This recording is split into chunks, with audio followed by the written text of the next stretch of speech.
Okay, there we go. Hey guys, how you doing today? How was your weekend? Welcome to the work week. Happy Monday. How's everybody doing? How was your weekend today? How was your weekend going and how's your Monday going today so far? I wanted to talk to you today about having a backup plan. So you want to be like Microsoft. Microsoft has a open ecosystem. And so what that means is whether you have a personal account or a professional account for just a couple bucks a month through Office 365,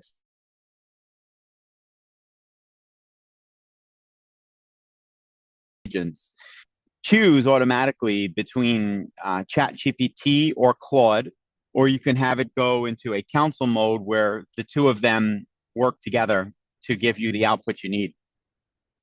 And the reason why that's such a good backup is because if Sam Altman and the camp at OpenAI don't work out for whatever reason, well, Microsoft and Copilot will just switch over to Anthropic Claude. And on the other hand, if Dario and the guys at Anthropic, if for whatever reason they don't work out, because both of these companies are very, very new. Anthropic didn't start out until 2024, and while they're both wildly successful, they don't have the same long-standing history of providing safe and secure infrastructure that never goes down, like a Microsoft or a Google. And so, for example, if any of you have a Microsoft account, whether you use Windows, whether you use Office products, or you have a Google account, you use Gmail, you know, I've been using this stuff for 10, 20 years. It's never gone down. I've never had an interruption in service. Can ChatGPT and Claude stay the same? And now I hope that they can, but I don't know that. So you want to be like Microsoft and have an open ecosystem that allows you to have a backup. And that's the important message today, having a backup. So how are you going to do that? Well, in addition to having a backup, you also want unrestricted access, meaning that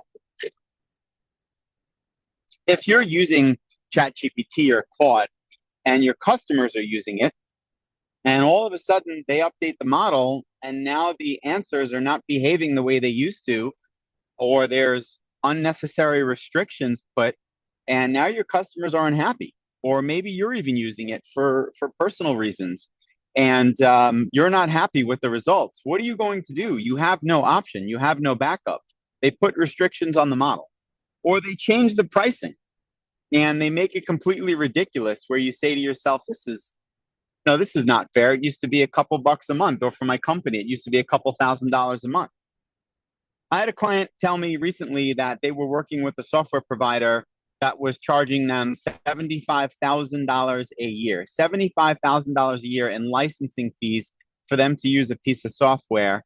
And we can talk about this another time. That's not the purpose of this talk. But to make a long story short, we got her set up where it costs her not $75,000 a year, it costs her about 100, 200 bucks a month. And so she's saving over $70,000 a year.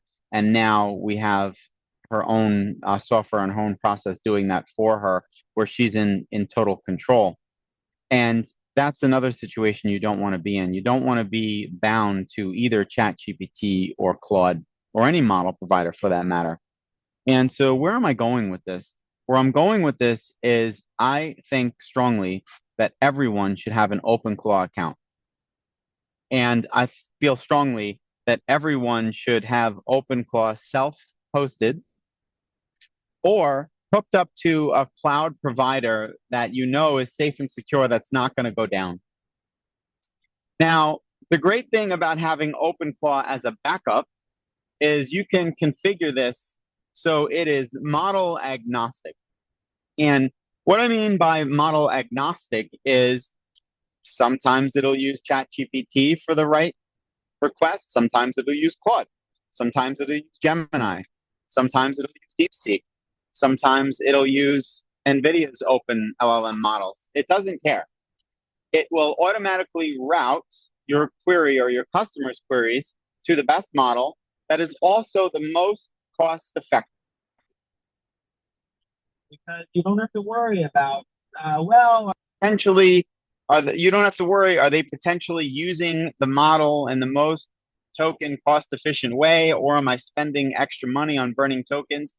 It'll automatically route that stuff for you and once again reduce your mental load, reduce your cognitive load so that that is one less thing that you have to worry about and it'll just do it for you. Now, you're still in total control with OpenClaw. You can have it use any model you like. You can have it use any provider you like. You can direct it. You can update the interface so that these things are starred as like a favorite for you. But the moral of the story here is the bottom line, long and short of it, is have a backup. And if you host OpenClaw locally, it gives you a backup so that regardless if ChatGPT goes down or if Claude changes its model restrictions, it doesn't matter. You can route to the top 5 to 7 models globally, have it choose the model that's the most cost efficient, that's the most effective for what you need. When you need a little more horsepower, it can engage that horsepower. And speaking of horsepower and tokens, you can also set these things up so that they have a limit. So similar to how most providers out there charge you anywhere from $20 a month to $200 a month, you can give it a limit. So you can say, all right, I know you're automatically routing to the correct model, to the best provider. I know you're automatically routing it so it's the most cost efficient for tokens. And you can have all your custom instructions, whatever you like.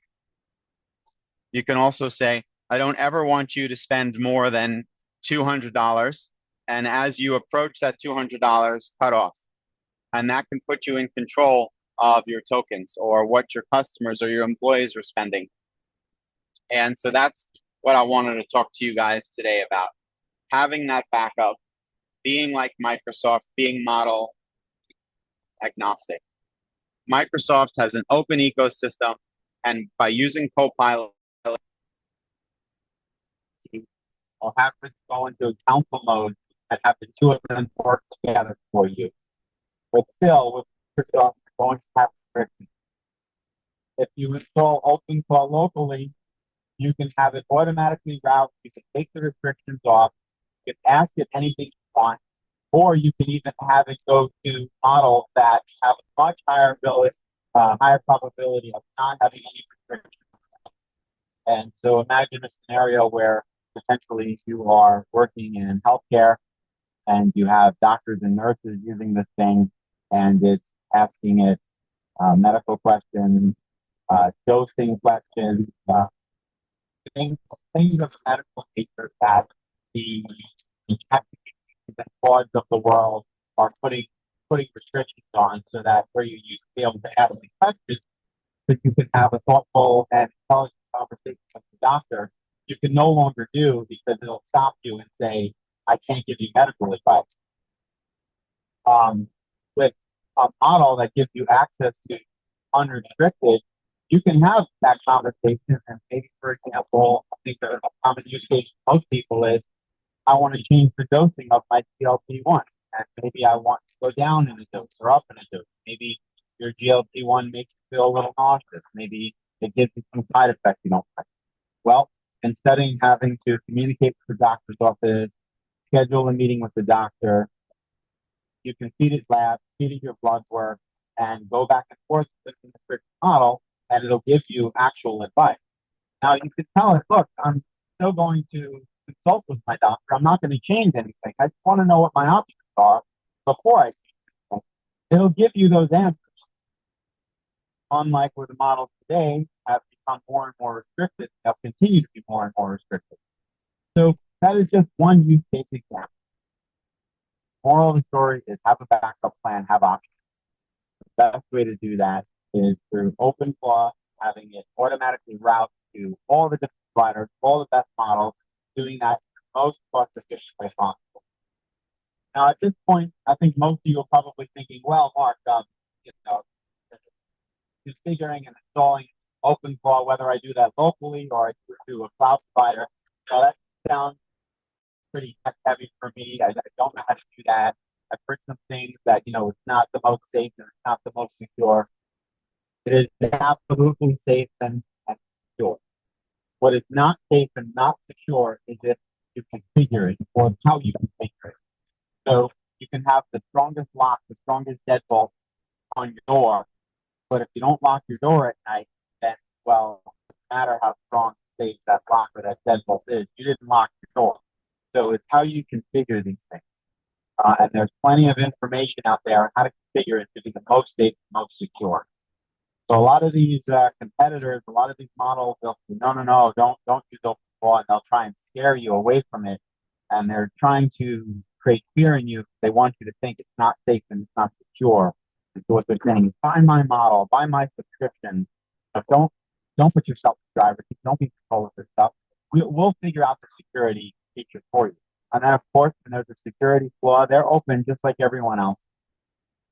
So I'm not saying use OpenClaw for your primary system. I'm saying using it as a backup, that you have unrestricted access, that you never have to worry for you or your customers that you're going to be denied, because as we all of us use more and more LLMs and more AI in an agentic way, make no mistake about it, we are very dependent on these things. We don't want to be in a scenario where it stops working for us or our customers. So have OpenClaw as a backup. And so back to my point, if you're worried about, well, the configuration of this stuff is a little too complex for me, it is not complex at all.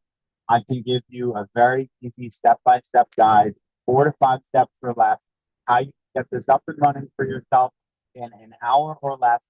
I can send you a nice guide, pictures, and where to click here, where to click there, and you can get that going. Or if you're like, I don't want a guide, Mark, I want you to walk me through it. We could get on a virtual call. I can either control your computer, I can do it for you, I can teach you how to do it. Either way, I think it's important that we all have backup. So if you have any questions, as always, give me a call, give me a shout, and we'll talk harder. Let's talk again soon.